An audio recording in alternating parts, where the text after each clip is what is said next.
جو شہوتیں ابھارتے ہیں انہیں زیادہ نمایاں کریں گی، ان کی نمائش کریں گی. مرد یہ کام کرتے ہیں. سب دیکھا دیکھی، بعض متوجہ نہیں ہیں، اس کو فیشن کے طور پر کرتے ہیں، لیکن یہ ہے شہوت انگیزی ہے، شہوت بڑکانا.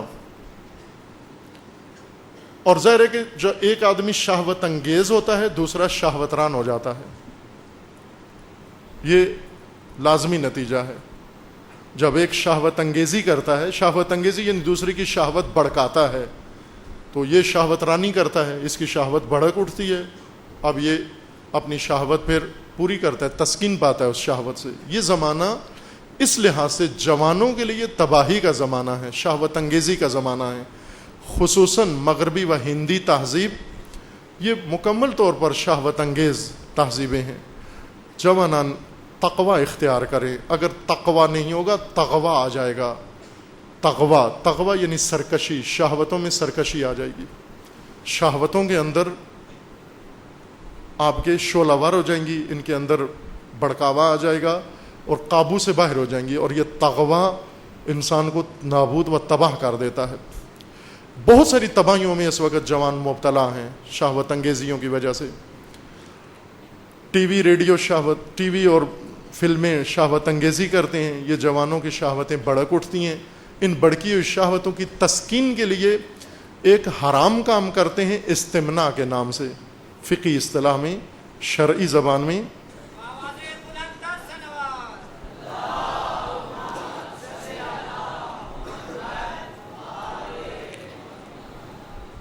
شہوت انگیزی، جب شہوت بڑک اٹھتی ہے جوان کی تو کم از کم کام جو کرتا ہے یعنی اپنے آپ کو نابود کرتا ہے، تباہ کرتا ہے، استمناء کرتا ہے. استمناء یعنی کوئی ایسا حرکت کرتا ہے، کوئی ایسی اپنے ساتھ کام کرتا ہے، اپنے جسم سے کھیلتا ہے یا تحریک کرتا ہے اپنی شہوت جنسی کو، جس سے وہ شہوانی مادہ اس کا خارج ہوتا ہے اور تسکین ہوتی ہے.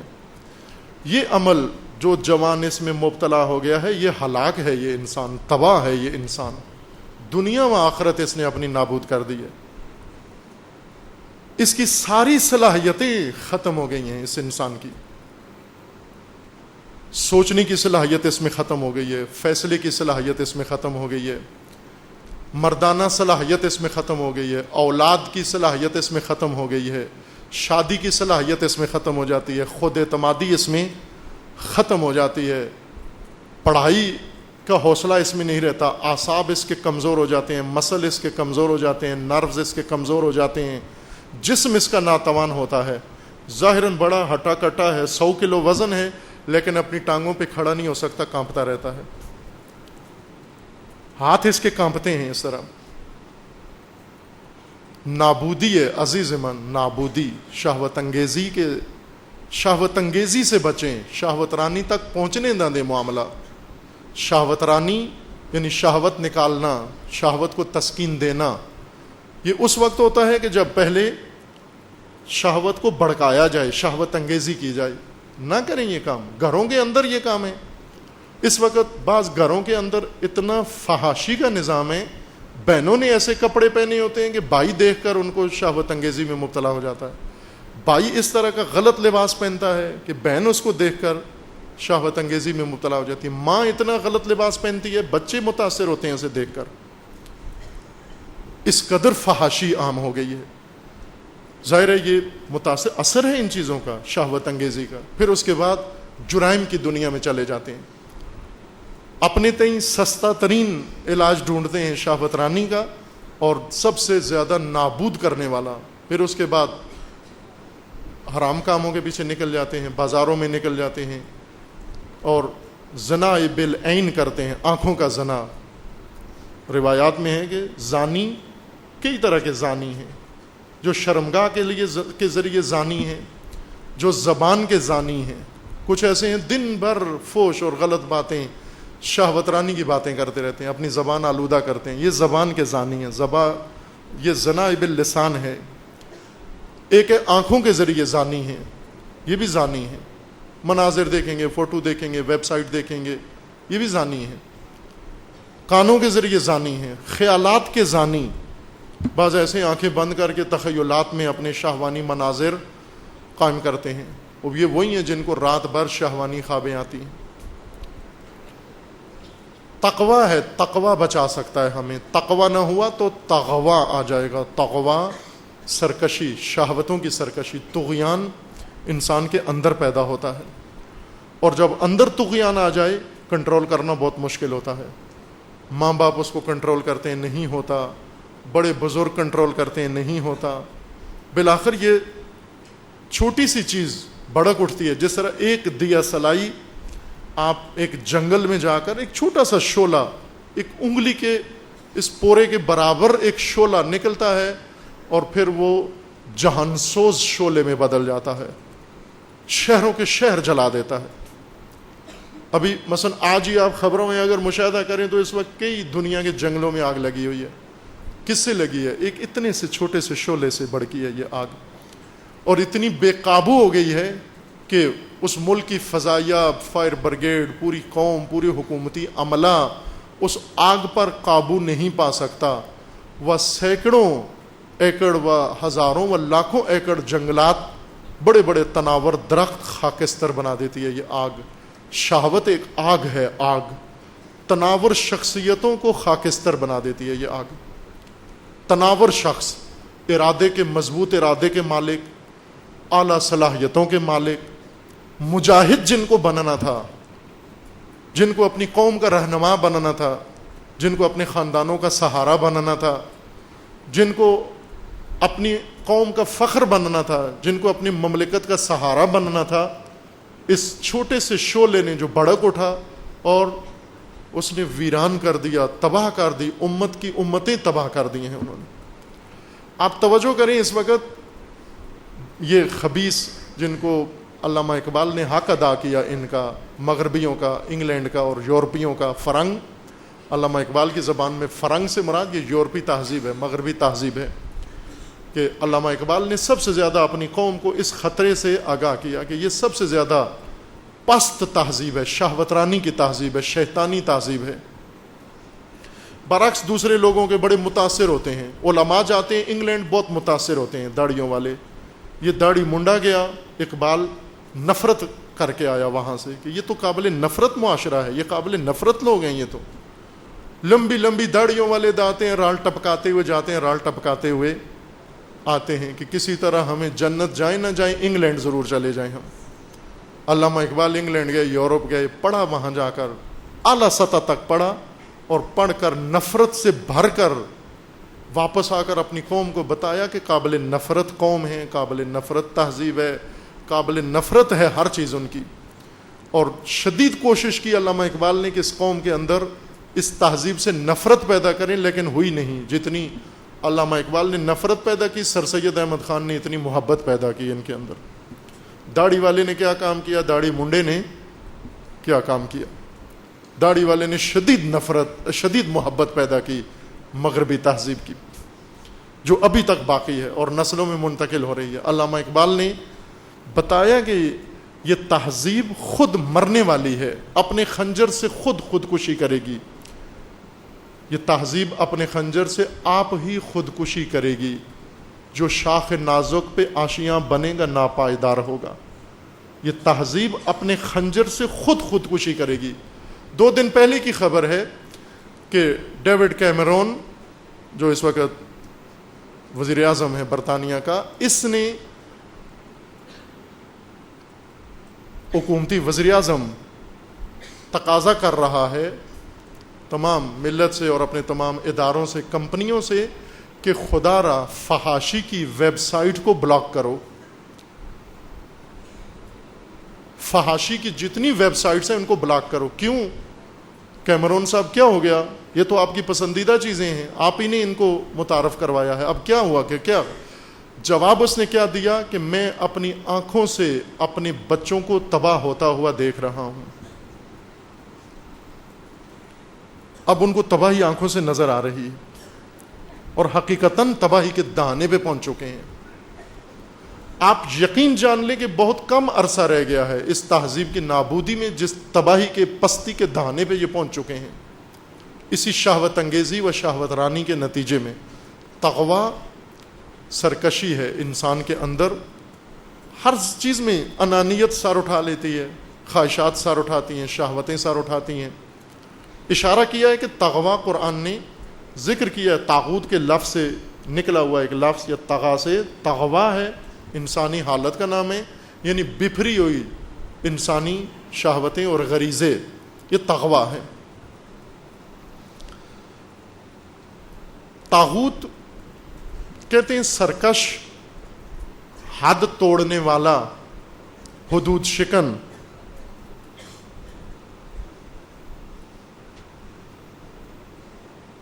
غیر خدا، اللہ کے علاوہ جو بھی اللہ کی جگہ آ بیٹھے وہ طاغوت کہلاتا ہے۔ ہر وہ اللہ کے علاوہ وہ انسان یا وہ مخلوق جو اپنی مخلوق کی حد کو چھوڑ کر نکل کر اس سے اللہ کی حد میں داخل ہونے کی کوشش کرے، وہ طاغوت ہے۔ مخلوق کی حد ہے، مخلوق خدا کی مخلوق ہے اور انسان عبد ہے خدا کا، عبد بندہ ہے خدا کا۔ بندگی سی کی حد سے نکلنا طغیان ہے، بندگی کی حد کو پھلانگنا، تجاوز کرنا طغیان ہے۔ پیرامیٹر لگا ہوا ہے کہ بندگی کی یہ حد ہے، اگر ایک قدم بھی بندگی کی حد سے انسان نے، ایک سینٹی میٹر بھی باہر آیا، یہ طاغوت کہلاتا ہے۔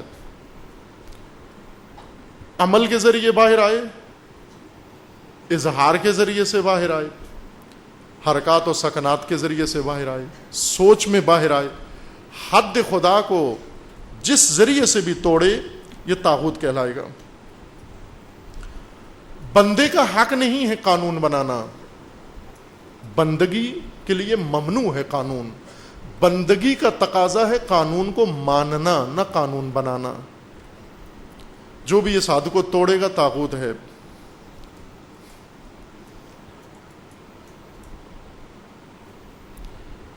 بندگی کا تقاضا نہیں ہے حکومت قائم کرنا، جو بھی بندگی کی حد کو توڑے گا وہ طاغوت ہے۔ بندگی کا تقاضا نہیں ہے اپنے لیے یا دوسروں کے لیے کوئی نظام بنانا، یہ الوہیت کا تقاضا ہے، حق ہے، اللہ کا حق ہے۔ اور جو بھی اس حد کو توڑے گا وہ طاغوت ہے۔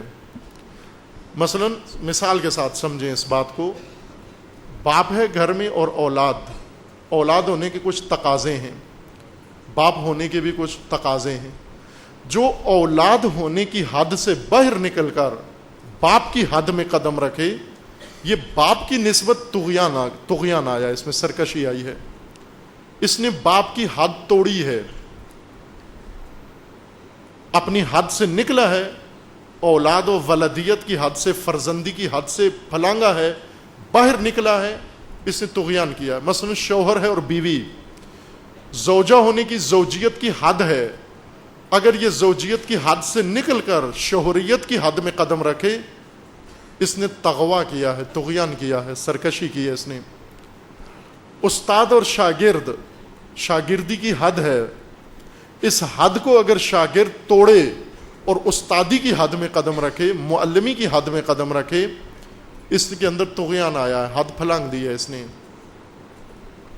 امام و امت، ان میں حد ہے، امامت کا ایک تقاضا ہے، امت کا ایک تقاضا ہے۔ امت اگر اپنی حد سے نکلے باہر اور امامت کی حد میں قدم رکھے، یہ طغیان ہے، یہ تغوا ہے۔ ہر کی حد مقرر ہے، ہر شے کی حد مقرر ہے، اللہ تعالیٰ کا قانون ہے اور وہ قانون حد ہے۔ حاکم پہلے یہ منع کر رہے ہیں، حاکم حد مقرر کرنے والا، حکومت حد مقرر کرنے کی طاقت و صلاحیت و اتھارٹی، اس کو حکومت کہتے ہیں۔ حکم حد مقرر کرنا، قاضی حد مقرر کرے تو بھی حاکم ہے، اگر حاکم، بادشاہ، والی و ولی اگر حد مقرر کرے، یہ بھی حاکم ہے۔ اس کو الاؤ ہے، اس کو اختیار ہے حد مقرر کرنے کا، دوسرا نہیں کر سکتا۔ دوسرا اگر حد مقرر کرے گا طاغوت ہے، طغیان ہے۔ جو بھی بندگی کی حد پھلانگے گا، وہ اللہ کی حدود کو توڑے گا، وہ طاغوت ہے۔ اللہ کے مقابلے میں کسی کو حق نہیں کہ خدا کے مقابلے میں آ کر غیر الہی امور قائم کرے جو الہی ہیں. مثلا حکومت الہی ہے، اگر کوئی غیر الہی حکومت قائم کرے گا یہ طاغوت ہے. قانون الہی ہونا چاہیے، دین الہی ہے، جو اپنا دین بنائے گا طاغوت ہے. امت اللہ کے قانون کے مطابق بننی ہے، اگر امت کے علاوہ کسی نے گروہ بنا لیا اپنا، یہ طاغوت ہے. خود ساختہ در مقابل خدا ساختہ، خدا جو بنائے وہ الہی ہے، اور اللہ کے بنائی ہوئی امر کے مقابلے میں انسان جو بنائے یہ طاغوتیت ہے، یہ حد کو پھلانگنا ہے. جو بھی انسان بنائے، اگر انسان خدا کے قانون کے مطابق بنے یہ حزب اللہ ہے، وہ گروہ جو اللہ کے اصولوں کے مطابق ہے. لیکن جو خود بنا لے گروہ یہ طاغوت ہے، جس نے خود گروہ بنا لیا اپنا. جو حکومت خود ساختہ ہو، انسان ساختہ ہو، بشر ساختہ ہو، یہ طاغوت ہے. مصادیق کے لحاظ سے پس قرآن مجید میں جب طاغوت کا لفظ آئے، انسانی ساختہ نظام، انسانی ساختہ قانون، انسان کا بنا ہوا ضابطہ، انسان کا بنا ہوا نظام، انسان کا بنا ہوا سسٹم، انسانوں کے ہاتھوں سے بنے ہوئے انسان، انسانوں کی مدد سے طاقت تک پہنچے ہوئے انسان، انہیں طاغوت کہیں گے. لہذا انبیاء جو اللہ کے بنائے ہوئے ہیں، ائمہ جو اللہ کے بنائے ہوئے ہیں، ان کے مقابلے میں جو بن کر آتے ہیں یا ان سے ہٹ کر جو خود بنتے ہیں یا جنہیں لوگ بناتے ہیں عام، یہ سب طاغوت کے زمرے میں آتے ہیں. قرآن ان سب کو طاغوت کہتا ہے. اب توجہ فرمائیں ان آیات طاغوت کو کہ سورہ بقرہ کی آیات ہیں، اس معنی کی روشنی میں جو ابھی آپ کی خدمت میں عرض کیا ہے کہ جبت کھوکھلی چیزوں کو کہتے ہیں، بے اثر و بے خاصیت چیزیں جن کا کوئی اثر نہیں ہے لیکن انسان یہ سمجھتا ہے کہ ہے، اس کی وجہ سے تو بڑا میرا فرق پڑ گیا ہے. آپ کیسے کہتے ہیں اثر نہیں ہے؟ اگر کسی کو کہو یہ انگوٹھی میں کوئی اثر نہیں ہے، وہ کہتے ہیں آپ عجیب بات کرتے ہیں، اس انگوٹھی نے ابھی تک بیٹا دیا ہے، اس انگوٹھی نے ابھی تک نوکری دی ہے، اس انگوٹھی نے صحت کی ہے، اس انگوٹھی نے موت سے بچایا ہے، اس انگوٹھی نے پتہ نہیں کیا کیا کیا، ابھی اتنے معجزے دکھا چکی. آپ کہتے ہو کوئی کچھ بھی نہیں دکھایا اس انگوٹھی نے. یہ جبت ہے. جادوگروں کے پاس جانا، عاملوں کے پاس جانا، ساحروں کے پاس جانا، یہ سب جبت ہے. اور عموماً بڑے پکے مومن بھی جب پریشانی میں مبتلا ہوتے ہیں فوراً دوڑتے ہیں ان لوگوں کے پیچھے، عاملوں کے پیچھے. کتاب قرآن موجود ہے اور عاملوں کے پیچھے دوڑتے ہیں. یہ جبت ہے.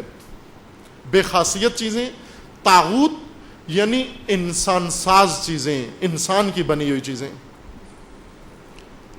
انسان کی بنی ہوئی نظام، انسان کے بنے ہوئے قانون، انسان کے بنائی ہوئی حکومتیں، انسانی بنائے ہوئے گروہ، انسانی بنائے ہوئے دھڑے، انسانی قائم کردہ سلسلے، یہ سب طاغوتیت کے زمرے میں آتے ہیں. غیر الہی طاغوت یعنی غیر الہی بشر ساختہ امور جو خود انسان نے بنا لیے ہیں. اس توضیح کی روشنی میں اب جائزہ لیں طاغوت والی آیات جو قرآن نے استعمال کی ہیں. کہ پہلی آیت سورہ بقرہ میں 256، فَمَن يَكْفُرْ بِالطَّاغُوتِ وَيُؤْمِنْ بِاللَّهِ فَقَدِ اسْتَمْسَكَ بِالْعُرْوَةِ الْوُثْقَىٰ لَا انفِصَامَ لَهَا وَاللَّهُ سَمِيعٌ عَلِيمٌ.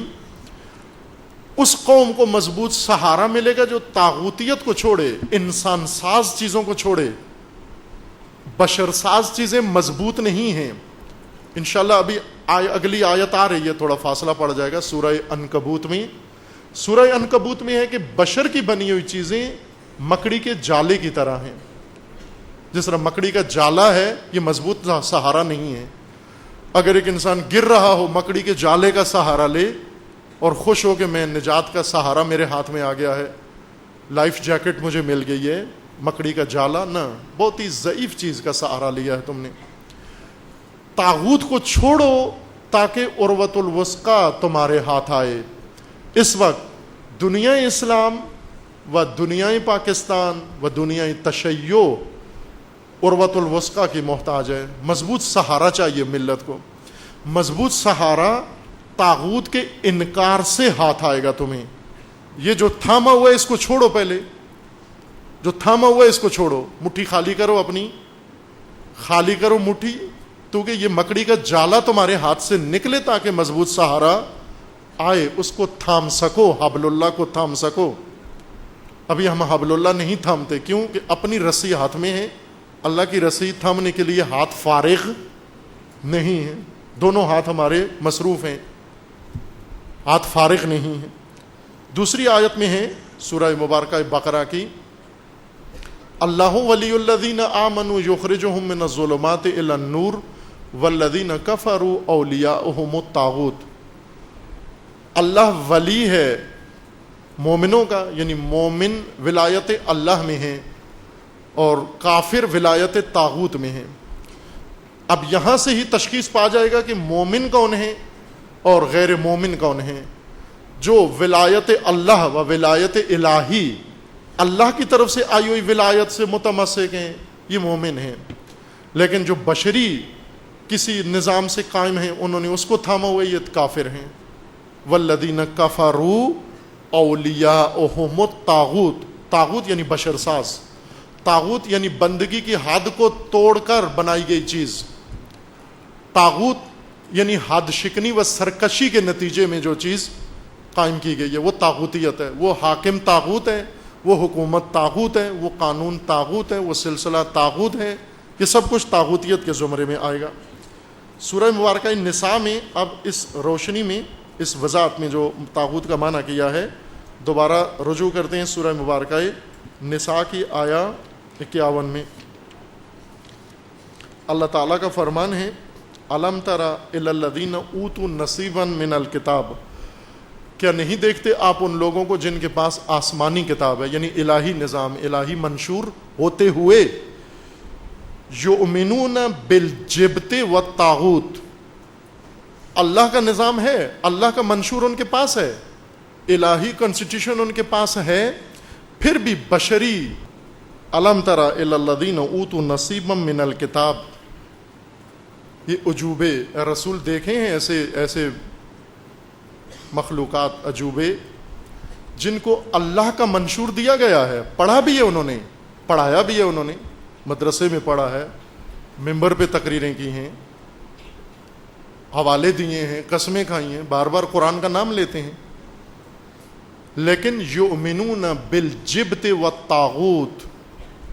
اس وقت آپ کتنے یہ پاکستانی حکمرانوں کو ہی دیکھیں، یہ جب کینڈیڈیٹ بنتے ہیں، الیکشن میں کھڑے ہوتے ہیں، کامیابی کے لیے ایک ووٹروں کے پاس جاتے ہیں اور ووٹروں سے زیادہ بابوں کے پاس جاتے ہیں، کلندروں کے پاس، مزاروں پہ نظر نیاز چڑھا کے کہ یہاں سے ہمیں کامیابی ملے گی.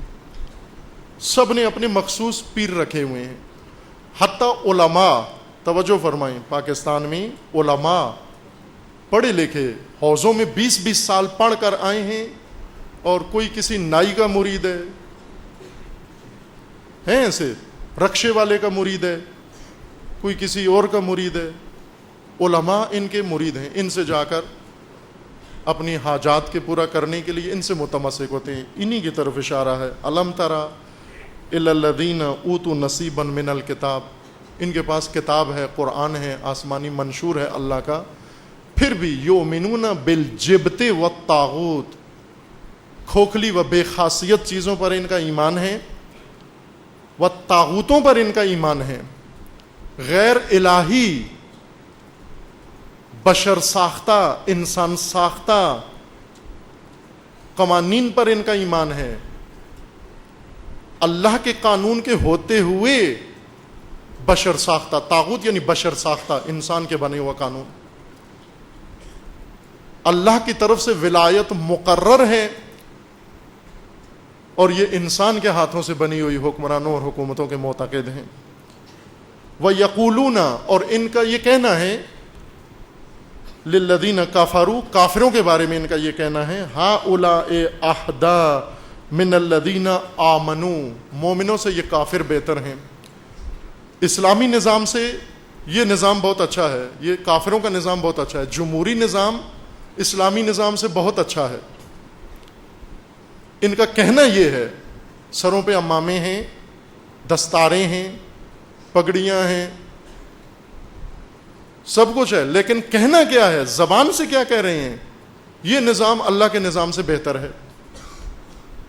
یقولون للذین کفروا ہؤلاء اہدی، یہ کافرانہ باتیں، کافرانہ نظام، کافرانہ سسٹم یہ بہتر ہے مومنوں سے۔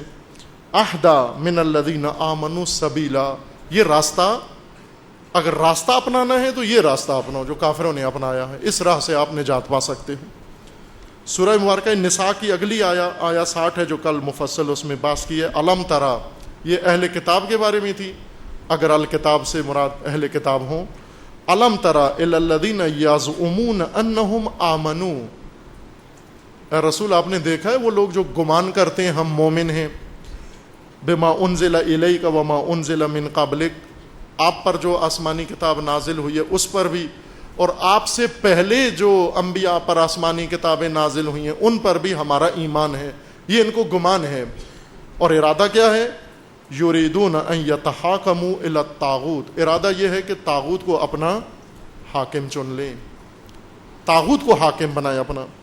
وقد امروا ان یکفروا بہ، حکم یہ تھا کہ اس کا انہوں نے انکار کرنا ہے۔ اس کے بعد سورہ مبارکہ نساء میں ہی آیہ دیگر موجود ہے،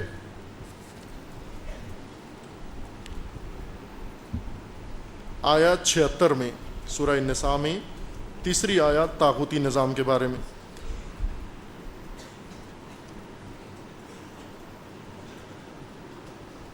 یہ آیا پہلے بھی اس سیاق کو پڑھا ہے آپ کی خدمت میں کہ قرآن مجید نے تنبیہ کی ہے، سرزنش کی ہے، مذمت کی ہے ان لوگوں کی جو ایسے حالات میں تماشائی بن کے رہتے ہیں جبکہ ان کے امت کے اندر، ان کے ملک کے اندر، ان کے شہروں کے اندر کچھ لوگ قتل ہو رہے ہیں، ظلم کا شکار ہو رہے ہیں، ستم کا شکار ہو رہے ہیں، بے سہارا ہیں، اور وہ فریادیں کر رہے ہیں کہ خدایا ہمیں اس ظلم سے نجات عطا فرما اور ہماری مدد کے لیے کوئی ولی و ناصر مقرر فرما۔ سورہ مبارکہ نساء میں آیا 75 میں ہے، وَمَا لَكُمْ لَا تُقَاتِلُونَ فِي سَبِيلِ اللَّهِ، تمہیں کیا ہو گیا ہے کہ اللہ کی راہ میں تم جہاد نہیں کرتے۔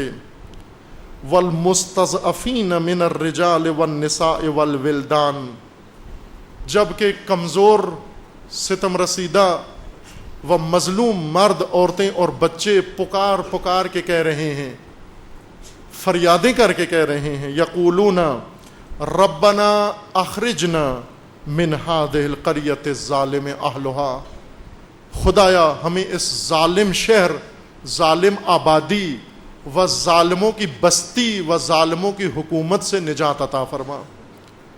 ظالمانہ نظام میں یہ پس رہے ہیں اور فریادیں کر رہے ہیں، رو رہے ہیں یہ عورتیں اور بچے، یہ یتیم و بیوائیں، اور ان کی فریاد تم نہیں سن رہے ہو، اور وہ یہ بھی کہہ رہے ہیں وَاجْعَل لَنَا مِن لَّدُنْكَ وَلِيًّا وَاجْعَل لَنَا مِن لَّدُنْكَ نَصِيرًا، اے خدا اپنی جانب سے ہمارے لیے کوئی ولی و اپنی جانب سے ہمارے لیے کوئی مددگار، کوئی نصیر ہمارے لیے مقرر فرما۔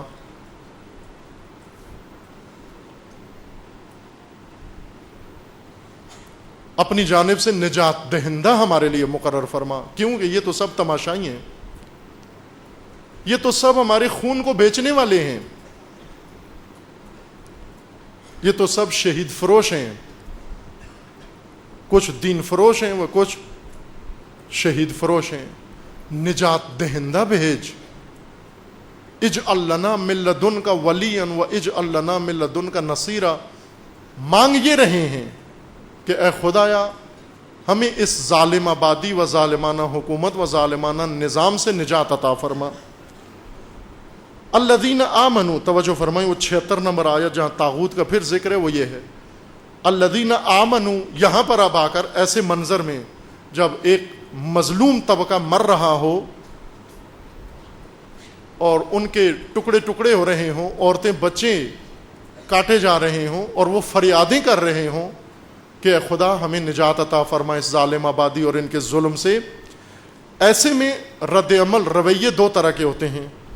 الذین آمنوا یقاتلون فی سبیل اللہ، جو مومن ہیں وہ خدا کی راہ میں نکل آتے ہیں اور ان ظالموں کا مقابلہ کرتے ہیں، ان قاتلوں کا مقابلہ کرتے ہیں اور مظلوموں کو فریاد رسی کرتے ہیں اور انہیں نجات عطا کرتے ہیں۔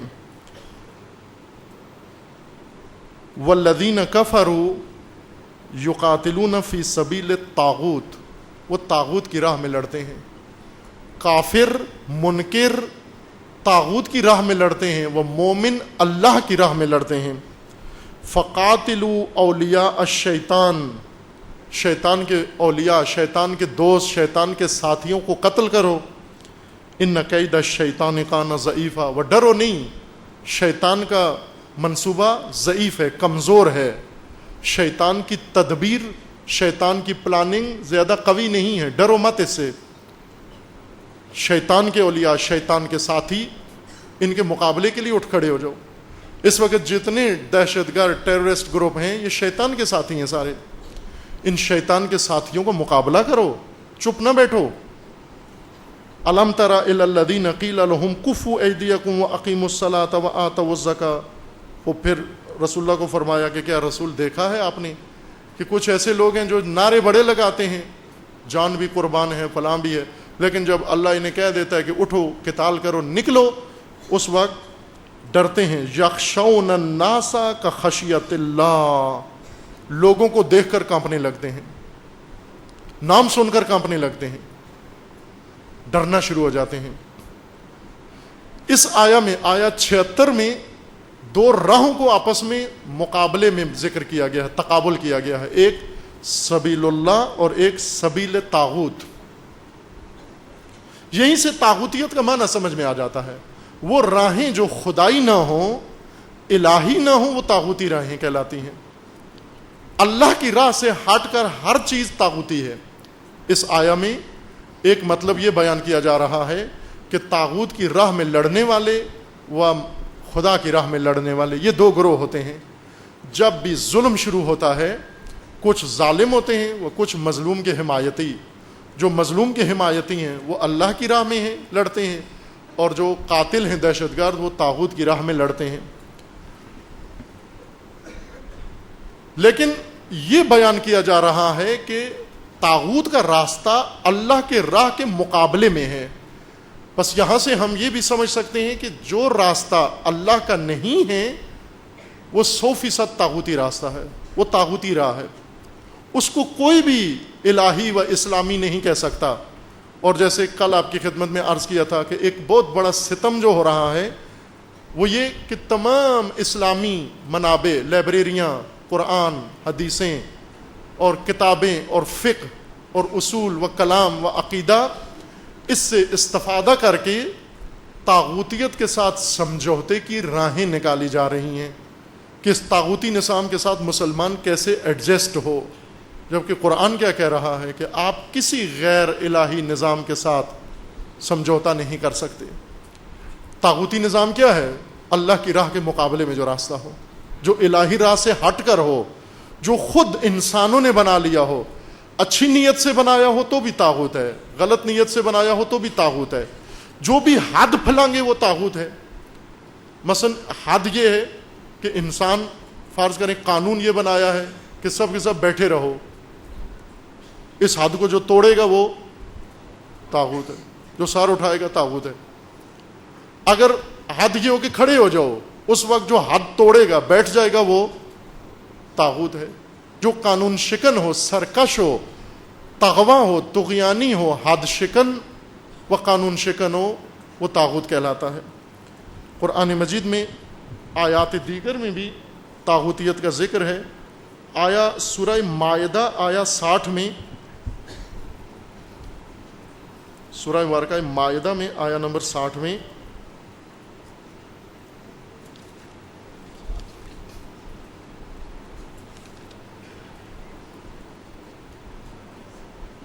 قل، رسول اللہ کو فرمان ہے کہ اے رسول آپ اعلان کہہ دیں، لوگوں کو بتائیں لوگوں کو، حل انبئکم بشر من ذالک مثوبۃ عند اللہ، اے لوگوں میں بتاؤں سب سے زیادہ برے انجام والے، سب سے زیادہ شرارت والے، سب سے زیادہ شرور لوگ، اور جن کا خدا کے ہاں بہت برا انجام ہوگا، سب سے برا انجام اللہ کے پاس جن کا ہوگا، بتاؤں وہ قوم، وہ لوگ، وہ طبقہ، وہ نسل؟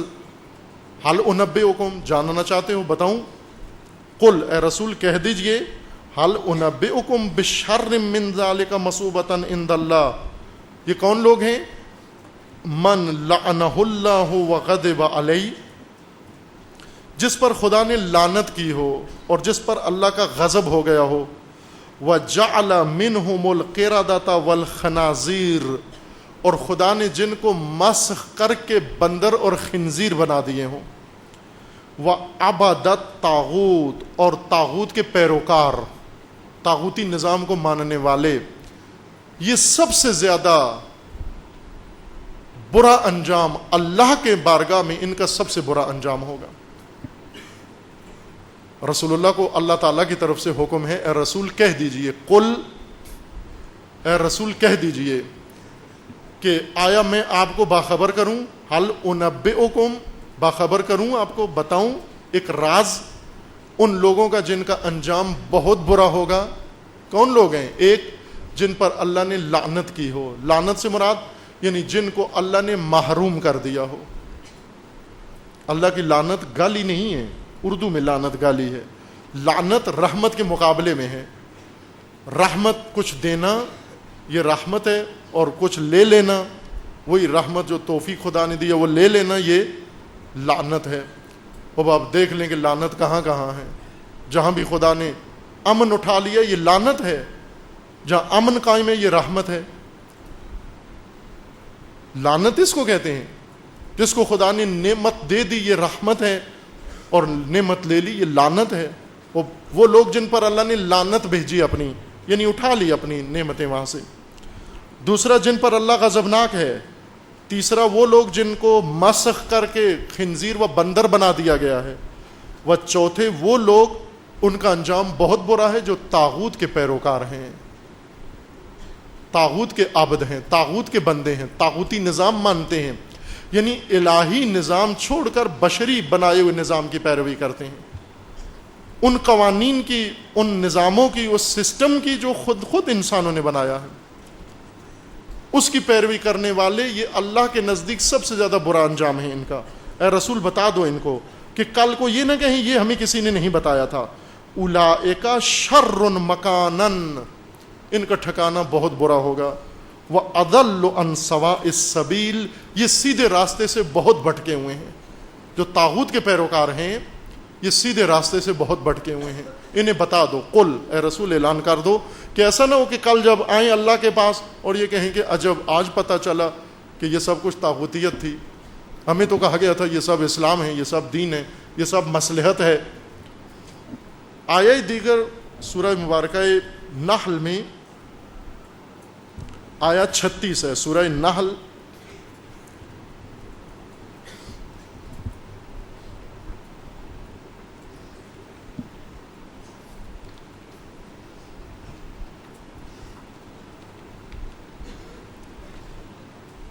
آیہ 36 ہے، وَلَقَدْ بَعَثْنَا فِي كُلِّ أُمَّةٍ رَسُولًا أَنِ اعْبُدُوا اللَّهَ، ہم نے ہر امت کے اندر رسول بھیجا ہے، ہر امت کے اندر رسول مبعوث کیا ہے۔ کس لیے؟ کہ اس امت کو یہ جا کر بتائے کہ اعبدوا اللہ، اللہ کے بندے بنو، بندگی خدا کرو، نظام خدا کو قبول کرو۔ وَاجْتَنِبُوا الطَّاغُوتَ، اور اس رسول کے دو کام تھے، ایک ان لوگوں کو اللہ کا بندہ بنانا، اللہ کے نظام میں لانا، اور دوسرا انہیں یہ کہنا کہ طاغوت کو چھوڑو، وَاجْتَنِبُوا الطَّاغُوتَ، طاغوت سے دوری اختیار کرو۔ کسی نبی نے آ کر یہ کام نہیں کیا کہ لوگوں کو یہ کہو اللہ کے بندے بنو، طاغوت کے ساتھ رہنے میں بھی کوئی حرج نہیں ہے۔ اس وقت حالات کا تقاضا یہ ہے کہ طاغوت کے سائے میں رہیں، نہ، ہر نبی کو، ہر امت میں ہم نے رسول بھیجا۔ اس رسول کی ڈیوٹی یہ تھی، فریضہ یہ تھا، مأموریت یہ تھی کہ وہ لوگوں کو جا کر بتائے کہ اللہ کی بندگی اختیار کرو اور طاغوت سے دوری اختیار کرو، اجتناب کرو۔ واجتنبوا الطاغوت فمنہم من ھدی اللہ، لوگوں میں سے کچھ ایسے تھے جنہوں نے انبیاء کی یہ بات مان لی، رسولوں کی، اللہ کی بندگی اختیار کی و طاغوتیت چھوڑ دی، یعنی بشری نظام چھوڑ دیا، الہی نظام قبول کر لیا۔ وَمِنْهُمْ مَنْ حَقَّتْ عَلَيْهِ الضَّلَالَةُ، لیکن کچھ ایسے تھے جن پر ہمیشہ کے لیے گمراہی رقم کر دی گئی، ثابت ہو گئی کہ وہ کبھی بھی طاغوتیت سے باہر نہیں آئیں گے۔ انہوں نے اللہ کو چھوڑ دیا، الہی نظام کو چھوڑ دیا، طاغوتیت کو ترک نہیں کیا۔ وَمِنْهُمْ مَنْ حَقَّتْ عَلَيْهِ الضَّلَالَةُ فَسِيرُوا فِي الْأَرْضِ، آپ زمین میں ذرا غور کرو، مطالعہ کرو، اسٹڈی کرو۔ فَانظُرُوا كَيْفَ كَانَ عَاقِبَةُ الْمُكَذِّبِينَ، اللہ کی راہ کو چھوڑ کر جانے والوں کا حشر کیا ہوا، اللہ کے آئین و نظام کو جھٹلانے والوں کا حشر کیا ہوا، انجام کیا ہوا۔ آپ زمین میں گردش کر کے ان کا انجام ملاحظہ کرو۔ پس انبیاء آئے ہیں لوگوں کو طاغوتیت سے نجات دلا کر اللہ کی بندگی میں لانے کے لیے۔ کچھ نے انبیاء کی بات مانی اور کچھ نے انبیاء کی بات نہیں مانی، طاغوتیت کے اندر راسخ رہے اور طاغوتیت کے ساتھ متصل رہے۔ ورثۃ الانبیاء کا کیا کام ہے؟ العلماء ورثۃ الانبیاء، یہی آیت بتا رہی ہے۔ ورثۃ الانبیاء کا کام بھی یہی ہے، دو باتیں کہ لوگوں کو بتاؤ یا ایھا الناس اعبدوا اللہ، اللہ کے بندے بنو، واجتنبوا الطاغوت، طاغوتیت سے دوری اختیار کرو۔ وہ ورثۃ الانبیاء نہیں ہیں جو لوگوں کو طاغوتیت کے ساتھ ہم آہنگی و سمجھوتے کی چھٹی دیتے ہیں یا دین سے جواز نکال کر ان کو عطا کرتے ہیں کہ طاغوتیت کے ساتھ تم ہم آہنگ رہ سکتے ہو۔ ان کا انبیاء سے کوئی تعلق نہیں ہے، یہ دین کے نام پر گمراہی پھیلا رہے ہیں۔ اور سورہ مبارکہ زمر میں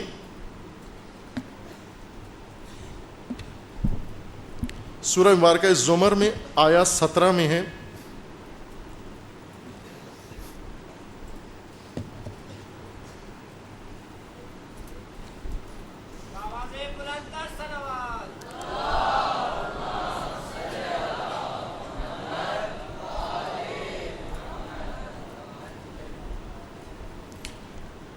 اب آخرت میں جب خداوند تبارک و تعالیٰ کی بارگاہ میں پیش ہوں گے، یہ سورہ مبارکہ زمر کی آیات ایک پورا مضمون ہے باہم، رسول اللہ صلی اللہ علیہ وسلم کو فرمان ہے۔ آیا 11 سے لے کر 17 تک یا 18 تک یہ مضمون بنتا ہے۔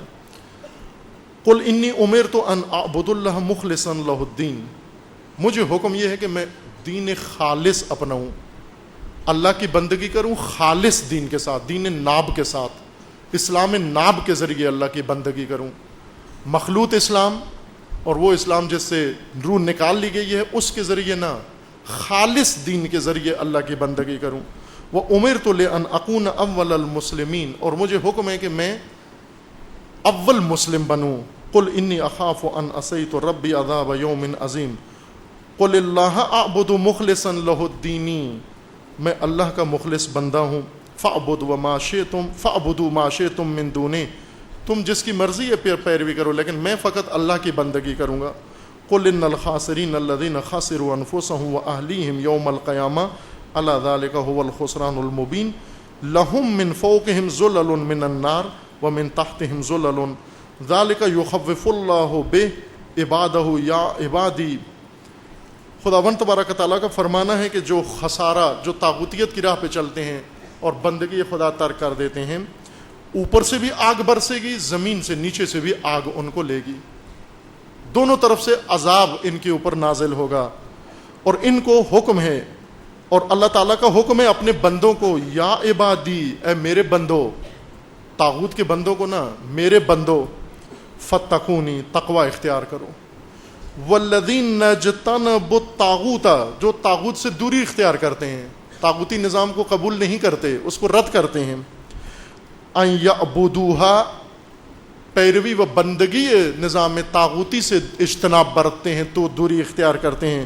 وانابوا الی اللہ، اور اللہ کی طرف رجوع کرتے ہیں، لہم البشرا، ان کے لیے بشارت ہے۔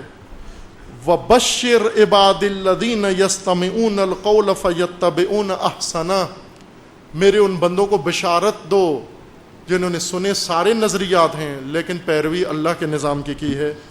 اولئک الذین ھداھم اللہ واولئک ھم اولو الالباب، یہ وہ لوگ ہیں جن کو اللہ نے ہدایت کی ہے اور یہ صاحبان خرد و اولو الالباب و صاحبان عقل ہیں۔ باقی احمق و بیوقوف ہیں جنہوں نے طاغوتیت کا ساتھ دیا و طاغوتیت کو جنہوں نے قبول کیا ہے۔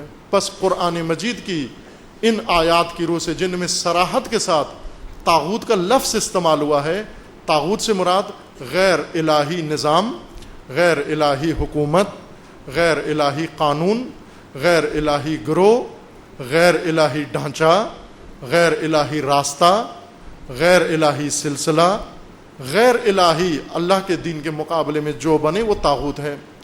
اس سے اجتناب الہی نظام کے قبول کے لیے یہ مسلمان و مومن ہونے کے لیے ضروری ہے۔ اور تضاد کو نفی کی ہے کہ بعض ایسے ہیں جنہوں نے درمیانہ راستہ نکالا ہے، گمان مومنوں والا ہے اور ارادے طاغوتیت کے ساتھ ملنے اور طاغوت کو حاکم بنانے کے ارادے ہیں، جن کے سورہ مبارکہ النساء کی صریح آیات کے مطابق ابھی یہ فصل جاری ہے۔ فصل کا عنوان یہ تھا کہ ہم پابند ہیں ما انزل اللہ کے اور غیر الہی نظام کے انکار کے پابند ہیں۔ ہم غیر الہی نظام کو قبول کرنے کا ہمیں حق نہیں دیا گیا، دین نہیں دیتا، حق اجازت نہیں دیتا۔ جس طرح خدا کا شریک ماننے کی اجازت نہیں ہے، اسی طرح طاغوتیت کو ایک لحظے کے لیے قبول کرنے کی اجازت نہیں دیا گیا، نہیں، اگر مومن ہیں ہم۔ اب یہ مطلب ابھی جاری ہے، چند آیات اس سلسلے کی انشاءاللہ وہ بعد میں بیان کی جائیں گی۔ وصلی اللہ علی محمد وعلی